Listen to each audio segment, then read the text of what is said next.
Om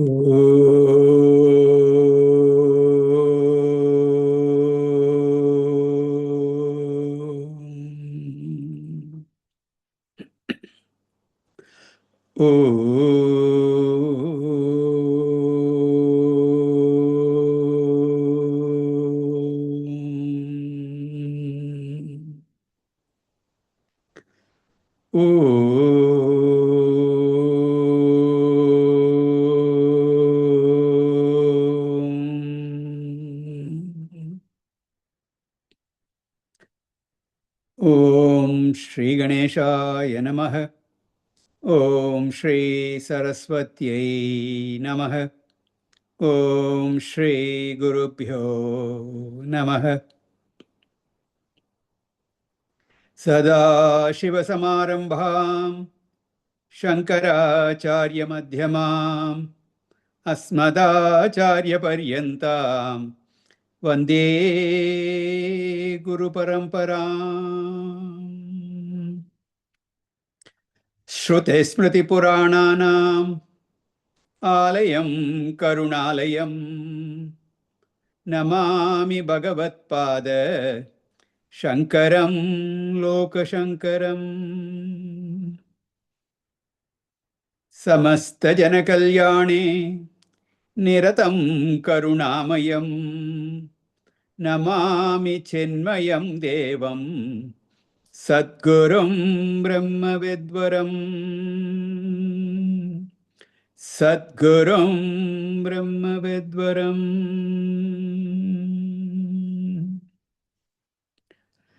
Om Partaya Pratibodhitam Bhagavata Narayanena Swayam Vyasena Graditam Purana Munina Madhye Mahabharatam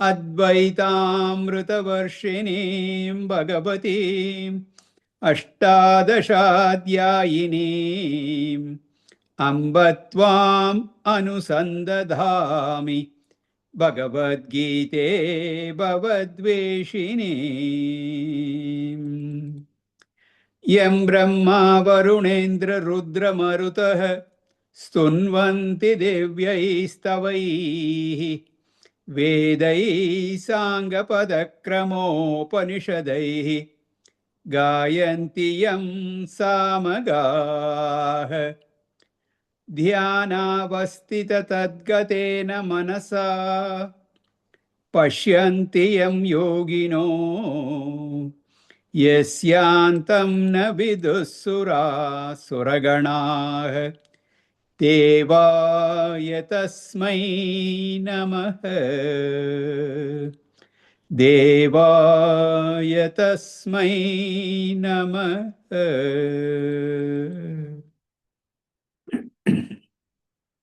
Hari Om. Bhagwan Sri Krishna, he has made it very clear that everyone must go through Karma Yoga Sadhana. Going through Karma Yoga Sadhana, you make yourself fit to pursue knowledge. And then you have to take up Jnana Yoga Sadhana. Then only you will gain knowledge. Gaining that knowledge, you will gain liberation. So never ask whether you should follow Karma Yoga or Jnana Yoga or some other yoga. Karma Yoga includes all other various other popular yogas also. So you have to necessarily go through that. Then through Jnana Yoga. Because Karma Yoga makes you eligible to pursue the path of knowledge. That knowledge alone can liberate you. There's really no choice with regard to these two. You've got to do it. So that is one message. And then the second part of that message of the teaching is with regard to lifestyle.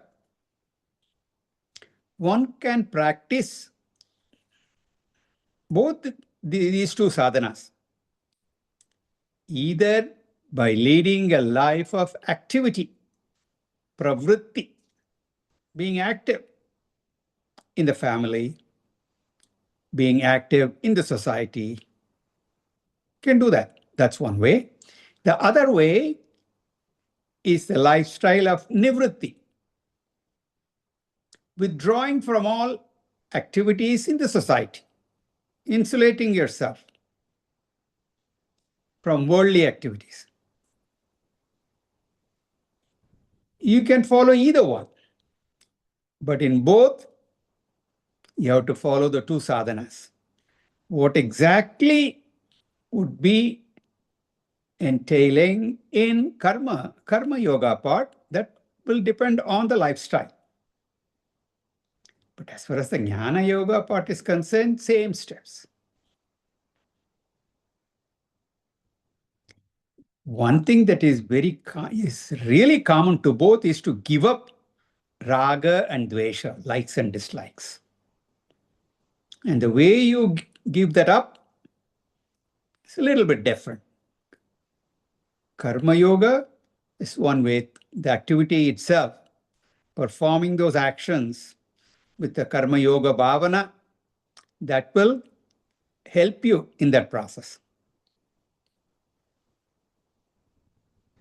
With regard to the sannyasi, he may not have to do karma yoga type, rather selfless activities and all that, but other sadhanas are there. Again, to get the purity of mind. Karma yoga is to get purity of mind, concentration of the mind. But in any case, you have to give up the likes and dislikes. And then you have to pursue jnanam also. And don't think, if I take to sannyasa lifestyle, it is easy to give up likes and dislikes. Because these likes and dislikes is in the mind, it's in your head. Just because you are not active in the community doesn't mean you have given up likes and dislikes. So you cannot give up raga dvesha by giving up action. You have to act intelligently. There are some actions for sannyasi also. That's not the same as for a householder. It's different, but you have to do that. So when you look at all it entails in the both lifestyles, Bhagavan very clearly said in the second verse, karma sannyasat karma yoga vishishyate. Karma sannyasa means giving up action.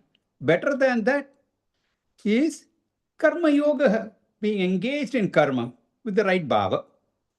Performance of action is superior to withdrawal from action for most people.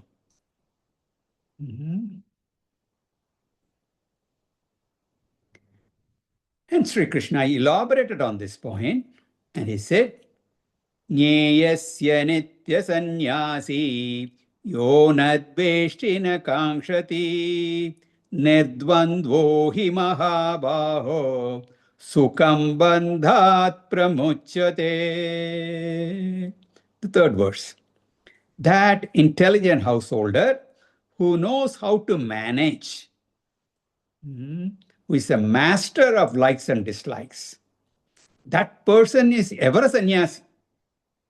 He may not be wearing the formal sannyasi outfit, but he is a sannyasi only.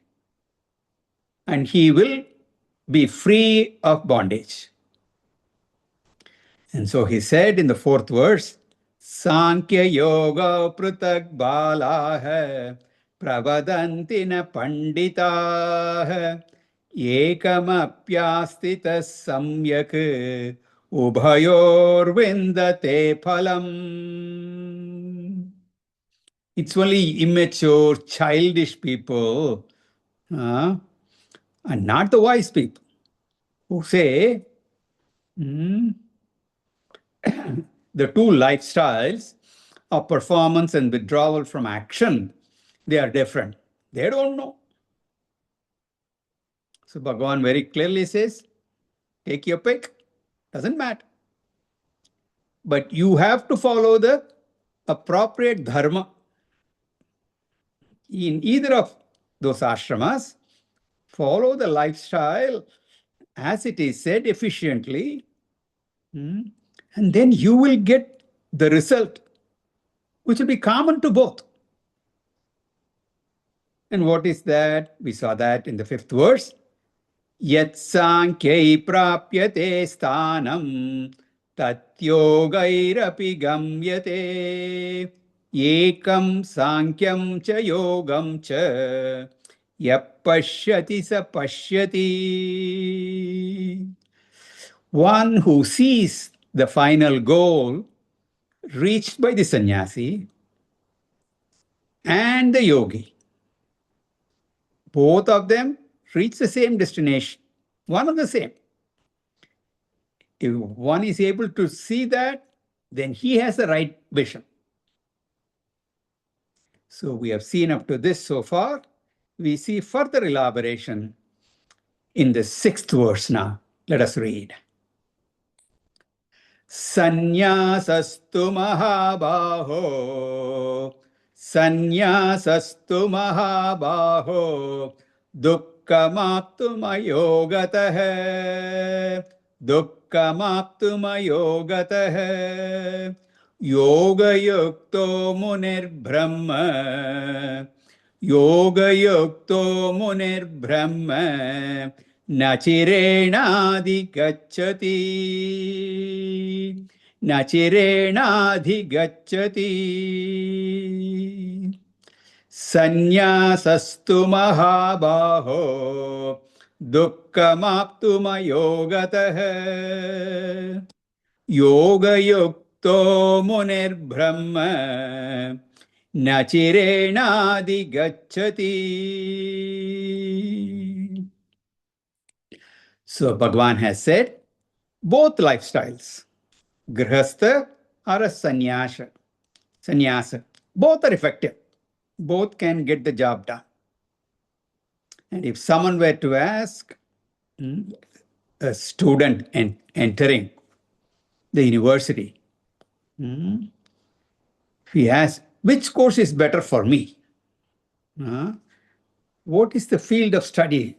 Should I study physics or chemistry, mathematics, data sciences, artificial intelligence, this, that, whatnot, microbiology, neuroscience? From A to Z, there are enough ologies are there. Which one should I study? We have to say all of them are good. All are good. All sciences are equally good. And if you have to choose one of them, you got to choose one that is good for you in particular. That depends on the nature of the student, your abilities, your inclination. So, objectively speaking, none of the sciences are superior or inferior. All of them are equally good. One particular field may be more conducive for that particular student, that's all. So the idea is the same here. So Bhagavan says, even though both ashramas are effective, from the standpoint of the person, his preparation, etc., we can suggest which would be better. For a prepared, mature mind,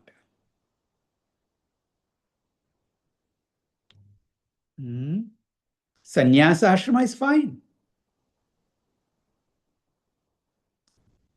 Do you have the right stuff to be a sannyasi?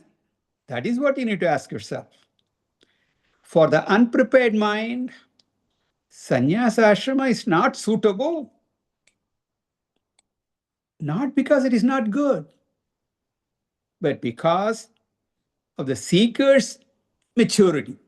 That's all. As a sannyasi, you should be comfortable to be in solitude. You may lack even the basic material comforts, the least security you may not have. A silent place for a mature person is a great blessing. He can spend time meditating on Brahman. Very same place for a different person. Oh my God, I'm going crazy here. So it all depends on you. Therefore, Bhagavan says, to enjoy sannyasa ashrama, you require a level of the mind that is not that easy. So, directly looking at Arjuna's eyes, he says, Hey Mahabaho, oh mighty armed, you are all rajasic. You are a go-getter. Mahabaho, oh Arjuna, tu indeed, sannyasa hai aptum dukkham. Sannyasa's lifestyle is not that easy. That option seems to be the perfect solution to escape when you are knee deep in problems. How can I get out of this? I'll just get up and go.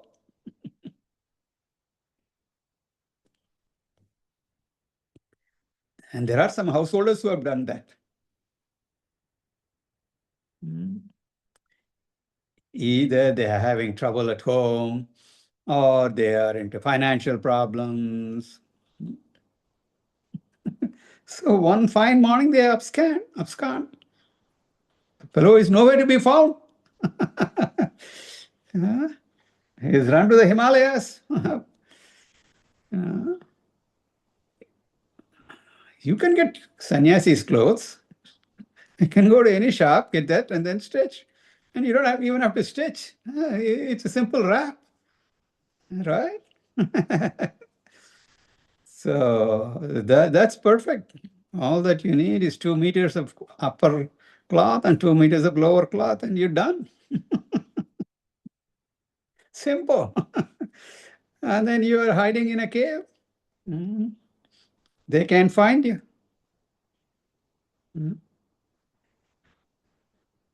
But you cannot run away from your mind, okay? That's there with you. You're going to be miserable. I've told you this many times. So it's not that easy. So if you do so, you're just jumping from the frying pan to the fire, as they say. When everything is going just fine, and then he decides to take to sannyasa. All right, I'm ready. I know what I'm getting into, and that's perfectly fine with me. That's a sign of maturity.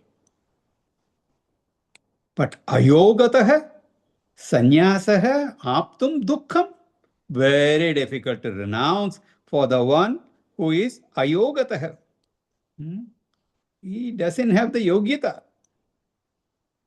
Whereas yoga yuktaha munihi, that contemplative person who loves solitude, he loves quietude, seclusion. Such a person is called a muni. Mananat muni. Maunat muni. Muni. He enjoys silence. He is very contemplative. Yoga yuktaha. He can practice yoga. He has already prepared himself, his mind, through appropriate sadhanas, either in this life or from prior lives. Could do that. Saha munihi brahma adhigacchati. That muni will reach Brahman, will attain Brahman, will get moksha. Nachirena, before long. So the advice for majority of people, householder's life is ideal. If you're not ready, don't jump into sannyas. And even when you think you are ready, get the advice of a guru. Get some independent opinion. Because your decision is subjective. It's going to be colored. Arjuna wanted to run to the forest. I'm ready to give it all up, beg for food in the forest. That's what he said. He thought he was ready. Luckily, he didn't act on it. He shared his thoughts with Bhagwan, and Bhagwan set him straight.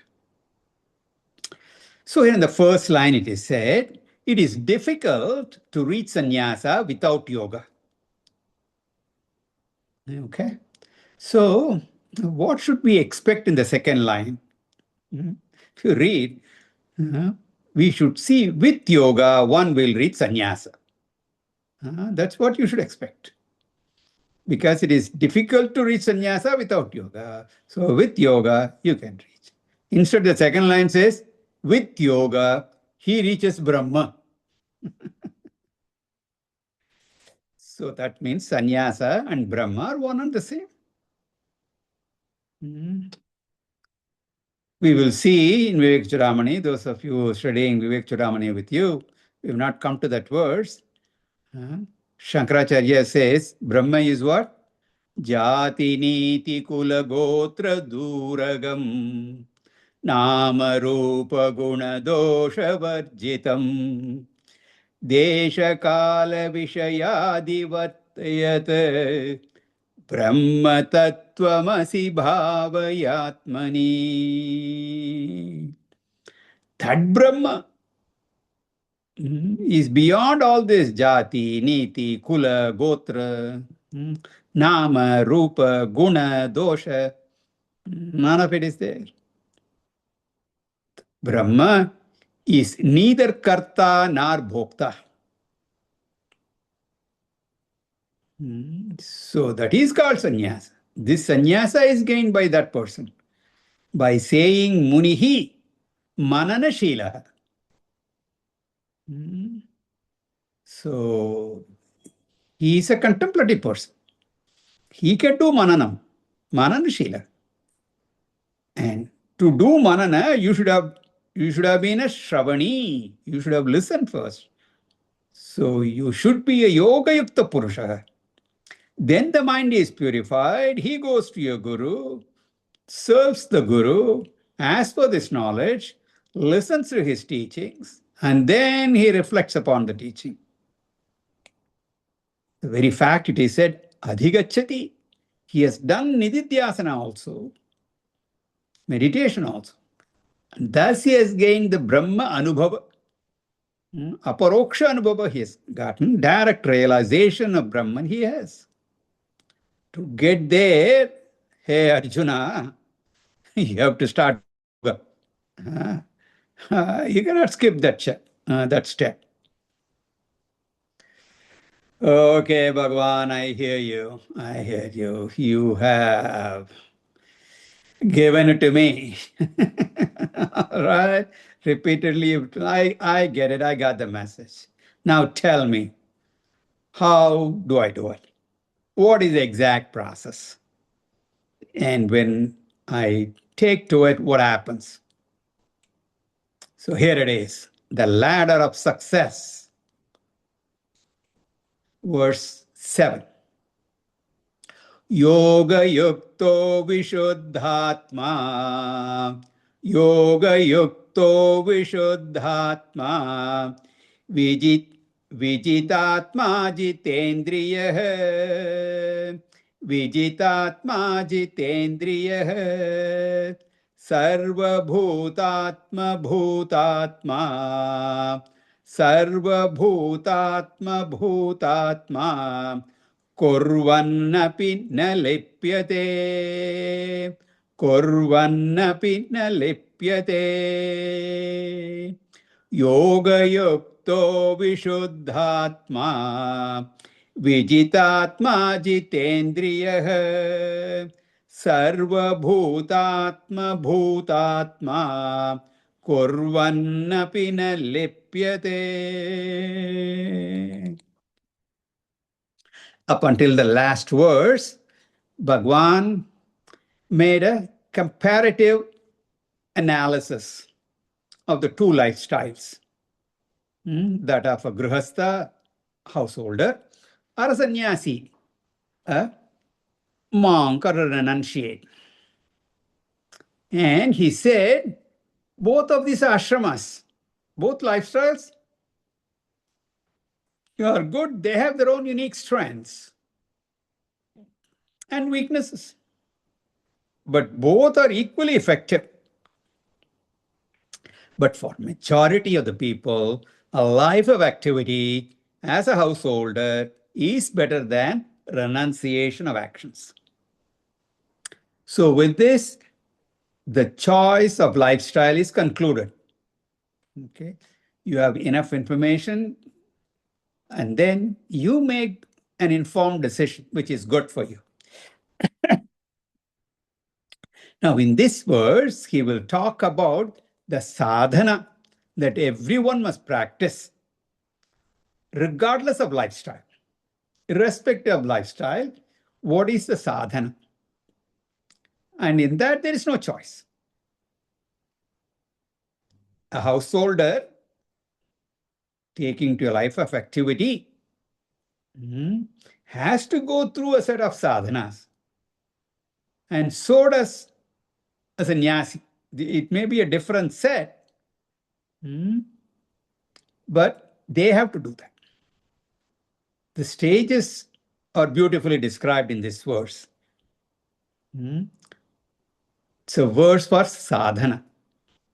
What we are supposed to do, regardless of whether you are in grihastha ashrama or in sannyasa ashrama. He takes up the householder first. Because he's already said, grihastha ashrama is the preferred option for majority of the people. And here he has also prescribed that for Arjuna. So what all stages are there for a householder? The first stage, yoga yukta. Yoga yukta. That means he should be a karma yogi. That's all. Simple. What is to be done in karma yoga?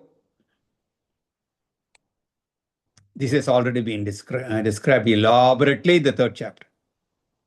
Okay?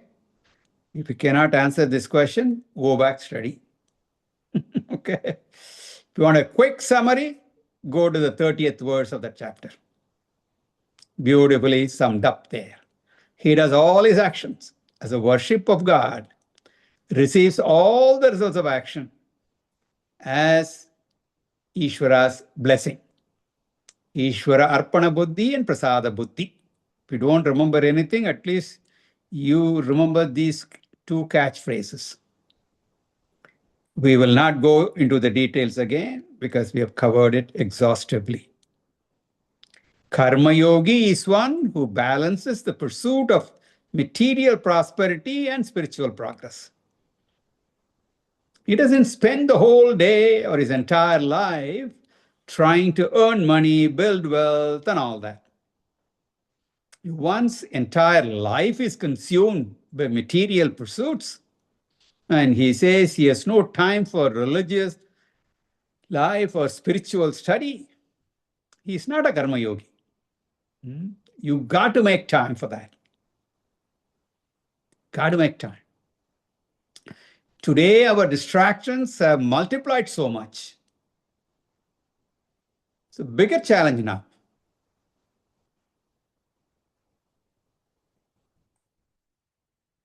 Karma yogi knows that he's a mixture of both matter and spirit or consciousness.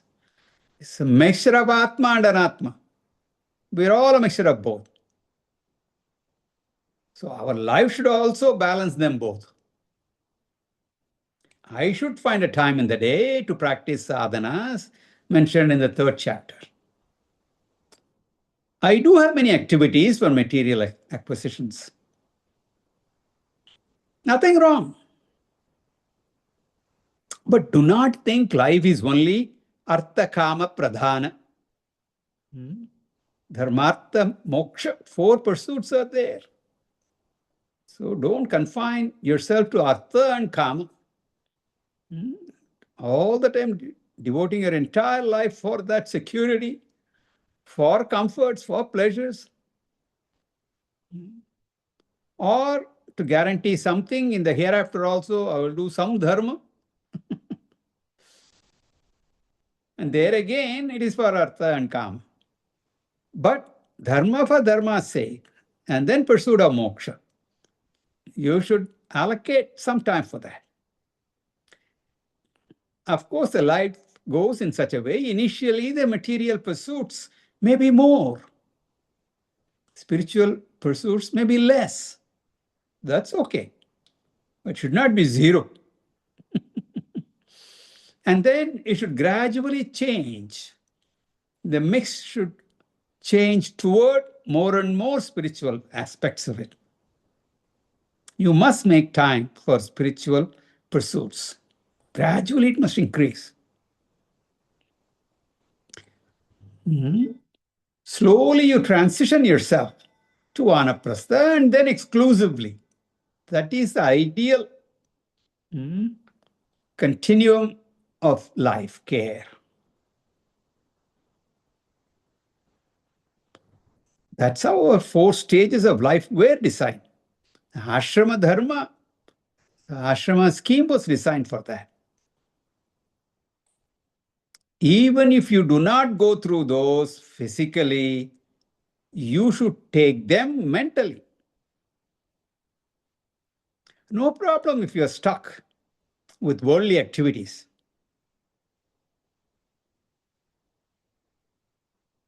Just like any raw, it's not a fruit yet, it's still raw mango, attached to the tree. But later, as it matures, falls off. Our life should be like that. As we mature, you will have less and less of attachment. Eventually, you can detach. Then you get attached to spiritual goal. This is called yoga yuktatvam. So the karma yogi becomes a vishuddhatma, pure-minded. Here atma means mind, shuddha, vishuddha, extremely pure. In this way, his dispassion, vairagya, detachment will grow. He will learn to depend less and less on external factors. He has understood dependence is samsara. Independence is moksha.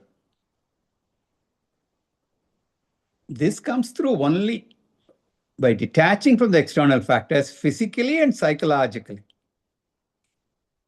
This vairagyam is called here vishuddhatmatvam, because raga, attachment, is the impurity. Detachment is purity. As I said in this context, atma means mind. And therefore, what you gain from a life of karma yoga is purity of mind. Karma yogi is yoga yukta. The result of this sadhana is a change in personality.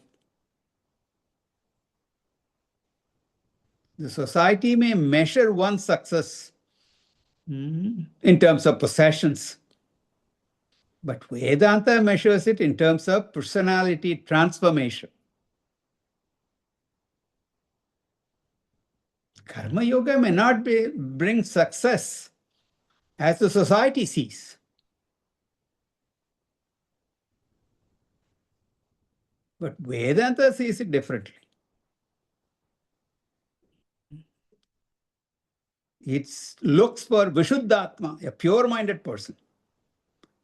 Purity of mind is being free from all unhealthy ways of thinking.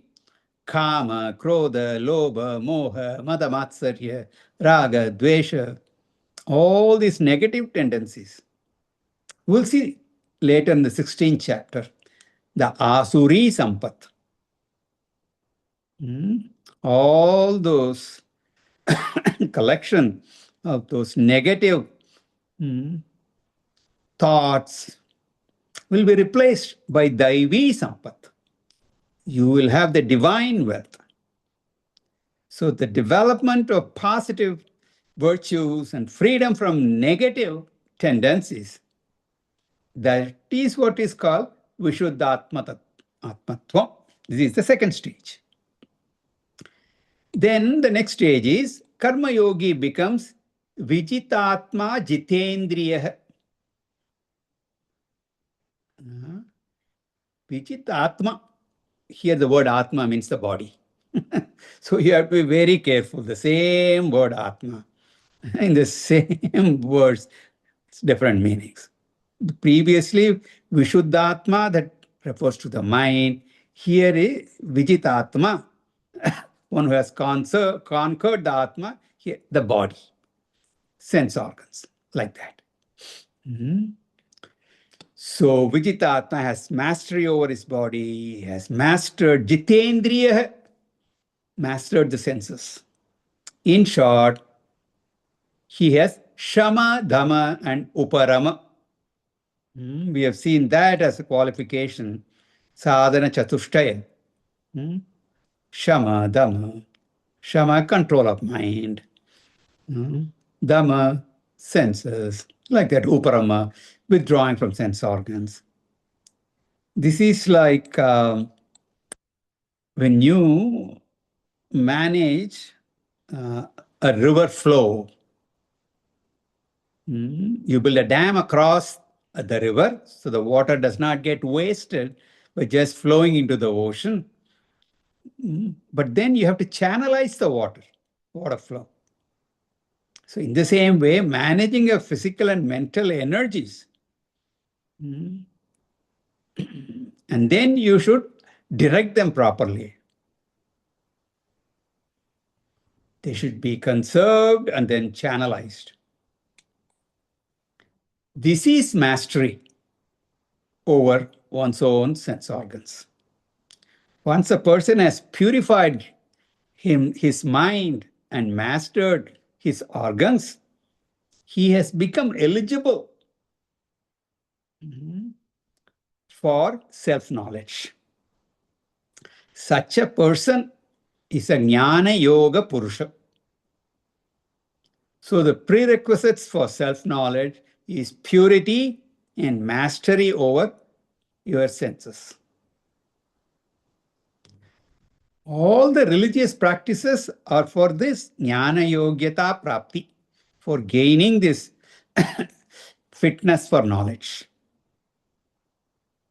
The entire Veda Purva Bhaga, the earlier portion of the Vedas, the Karma Kandas, is for this only.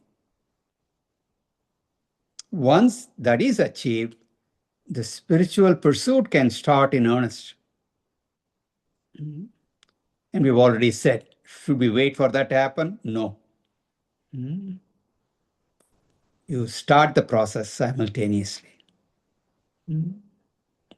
As you prepare yourself more and more, there will be a gradual shift. It'll happen automatically. So, from Karma Kanda, you go to Jnana Kanda. So, this stage is indicated by the word Sarva Bhutatma Bhutatma. The Karma Yogi graduates to become a Jnana Yogi. The activity-oriented person gets to become a contemplative person. The extrovert becomes introspective. Through Jnana Yoga, he gets the knowledge which Bhagavan presents in a single word. This Jnana Yoga involves 3 stages. The first stage is understanding that I am the consciousness that is different from the body. Second stage of the knowledge is I, that consciousness that is behind this body, is the same behind every body. That Atma is in me, the same Atma is in everybody. The division belongs to the bodies, but in consciousness there is no division. It's one consciousness, one indivisible consciousness that pervades all bodies. This is the second stage of knowledge. There is the third stage also, which Bhagavan will reveal later. So please stay tuned.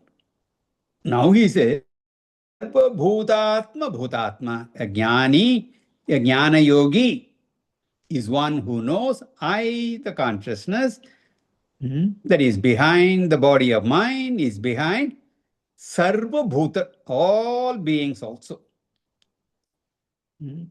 We will see more of this in the 6th chapter. For now, this much is enough. The benefit of this knowledge, the benefit from this knowledge is detachment from the body, freedom from Deha Abhimana.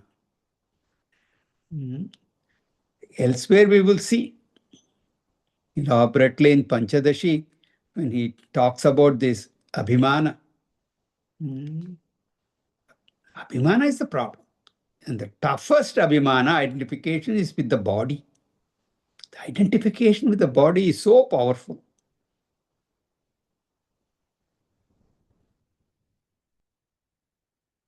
I never say I have a body. I always say I am the body.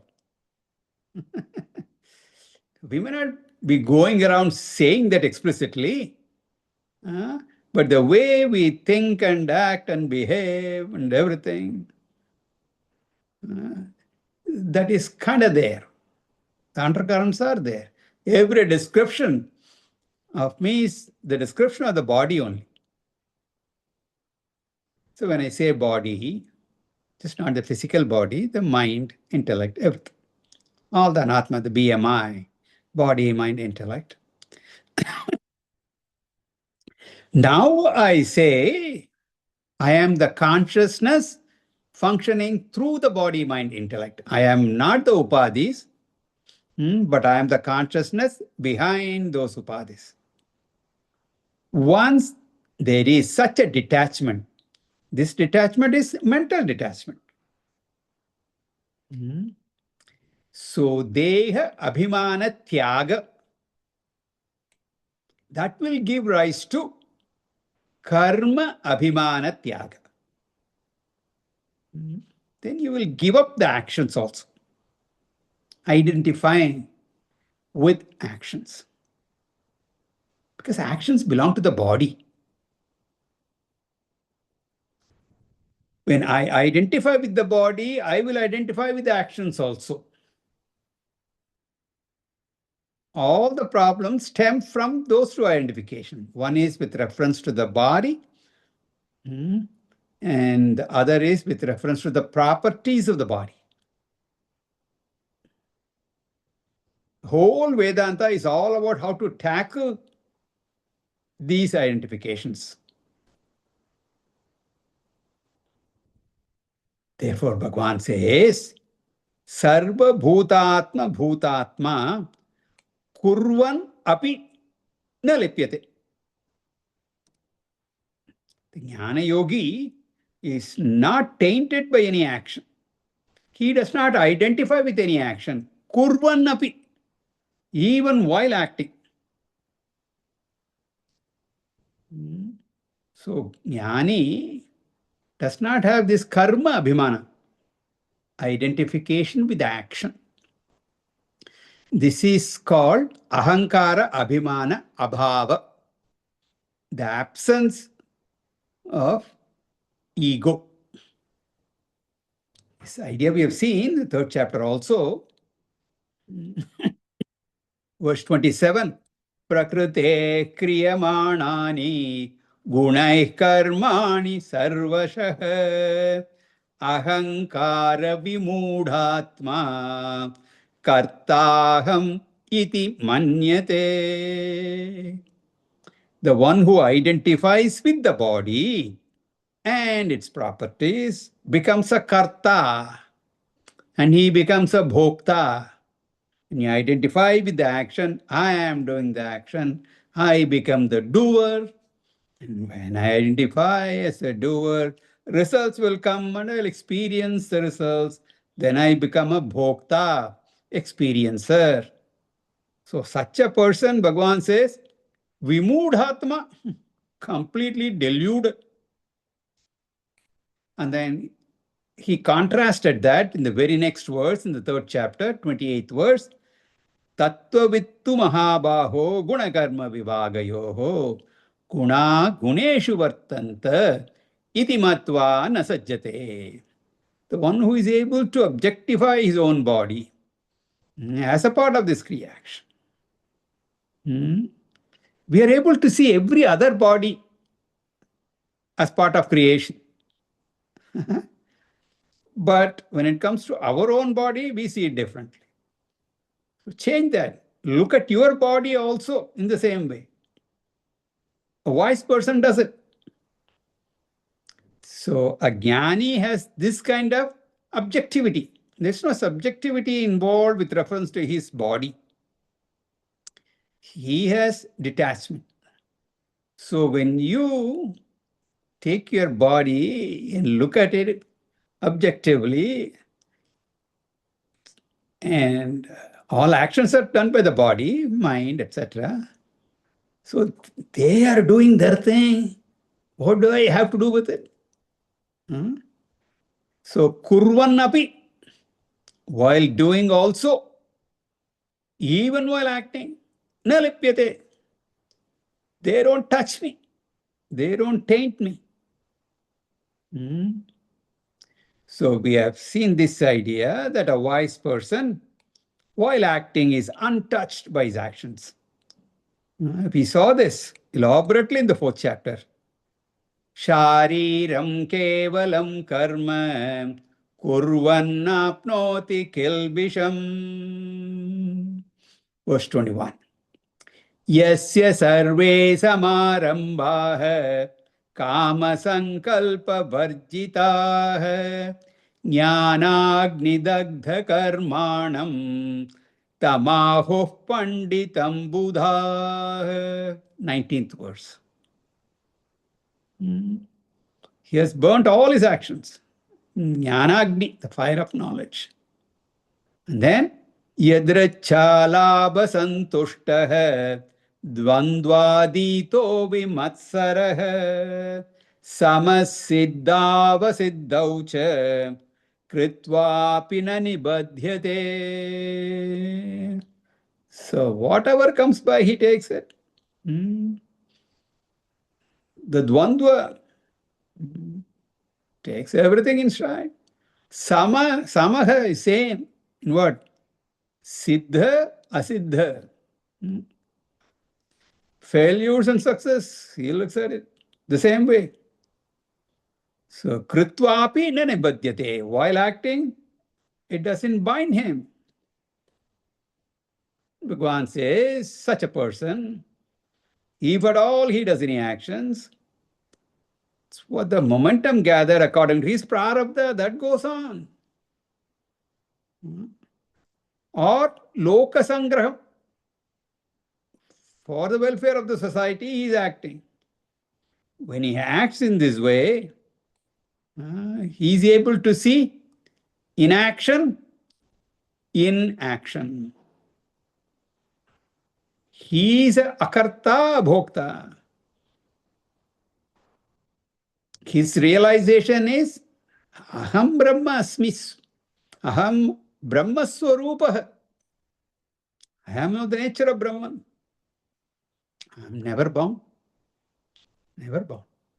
Therefore, Arjuna, karma sanyasat karma yogo vishishyate. Performance of action is better than renunciation of action. The most important point that we must know is that in a state of ignorance, we have this strong sense of doership and enjoyership. Kartritva, bhoktritva bhava is so strong. The state of realization is total absence of this doership and enjoyership. In ignorance, I have a very strong aham bhava, ahankar. In the state of realization, there is none of that. How do I go? How do I leap from the state of ignorance to the state of realization? That jump is not that easy. There should be a bridge. Ahambhava, ahankara must be diluted first, softened a bit. How do you soften it? In Karma Yoga, instead of saying, I am a karta, I say, I am a karanam. I am the instrument. So this karta bhava transitions to karana bhava. I'm just an instrument in the hands of the Lord. I'm a servant of the Lord. Will such a transition soften your attitude? Yes. The strong aham bhava has melted a little bit. Later in the 11th chapter, we will see. Bhagavan says, Nimitta matram bhava. You be an instrument in Bhagavan's hands. Instead of saying, I am doing all these actions, you just say, the Lord is acting through me. Instead of saying, I'm doing all this for the fruits of action, to enjoy the results, you don't say that. You begin to think, Parameshwara prityatam aham idam karishye. I am doing this to please the Lord. This is Karma Yoga. There are no likes and dislikes. Only kartavya. I'm doing what I got to do, my duty. There is no insistence on the results. I did the best and I did it to please the Lord. That's good enough. So from karta to karanam and then not even karanam. I'm not an instrument. Then what? I am, period. In the state of realization, in that Brahma Swarupa, who is there? Is there any kind of Dvaita at all? No. From Paramarthika Drishti, from the absolute standpoint, not only can I not be a Karta, I cannot be a Karanam also. Now, one may say he is not a Karta or Karanam, but maybe he is a Karayita, prompter, inciter, instigator. That makes someone else do the dirty work. That will be dismissed later in this chapter. We will talk about it later. I am not the doer. I'm not the instrument. I'm not the prompter of any action. This is Paramartha Sanyasa, the highest form of renunciation. So please keep these verses 6 and 7 in mind. So Arjuna, you and me must do all karmas as karma yoga. It plays a pivotal role in our inner transformation. Suddenly, you cannot understand that you are not a karta. Transition occurs slowly, and the means is karma yoga. You will fully understand what was said in the 4th chapter, verse 14. Namam karmani limpanti, name karma pale spruha, iti mam yo bhijanati, karma bhirna sabhadyate. Actions do not bind me because I do not have any attachment to the results of action. The one who knows this and performs actions does not get bound. Think about this more and more. Preparation, qualification, realization, liberation. These are the steps. Om Purnamadah Purnamidam Purnat Purnamudachyate Purnasya Purnamadaya Purnamevavashishyate. Om Shanti Shanti Shanti. Harihi Om. Shri Gurubhyo Namaha. Harihi Om.